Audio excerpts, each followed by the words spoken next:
કે તમે જે ચેન પહેરી છે એવી સિલ્વરમાં મળશે? જય શ્રી રામ લક્કીભાઈ. જય શ્રીરામભાઈ. શું લઈને આવ્યો છો આજે આપણા વ્યુઅર માટે? તે મને કીધું નહીં કે ઇન્સ્ટાગ્રામ પર ભાઈ બહુ જ બધી મેસેજીસ આવ્યા છે કે તમે જે ચેન પહેરી છે એવી સિલ્વરમાં મળશે કે નહીં.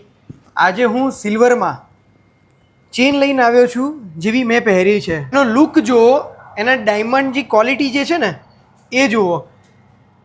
એના લોકની પાછળ જો કેટલા મસ્ત ડાયમંડ સ્ટડ કરેલા છે કે જાણે રિયલ ડાયમંડનું વર્ક કર્યું હોય ને એવું છે. આ એના જ મેચિંગમાં લકીનો સેટ છે. આ એમાં પણ બી ડાયમંડ સ્ટડ કરેલા છે. હવે જેને આટલું હેવી નથી પહેરવું, લાઇટ વેટમાં પણ ડાયમંડ સ્ટડેડ પહેરવું છે, સિલ્વરમાં આવું કામ ક્યાંક જ તમને જોવા મળશે. અમે એવું તમારા માટે શોધીને લાવીએ છીએ. આ લકી જુઓ, સિલ્વર અને ડાયમંડ બંનેનું કોમ્બિનેશન છે. આવું કંઈક રોજ નવું જોવા માટે છે ને ભાઈ, ભગવતી જ્વેલર્સમાં આવવું પડશે તમારે. અમારું ઇન્સ્ટાગ્રામ આઈડી ફોલો કરો, અમારા યુટ્યુબમાં સબસ્ક્રાઈબ કરો, અમને સપોર્ટ આપો. અમે તમને રોજ કંઈક નવું બતાવીશું. Thank you so much.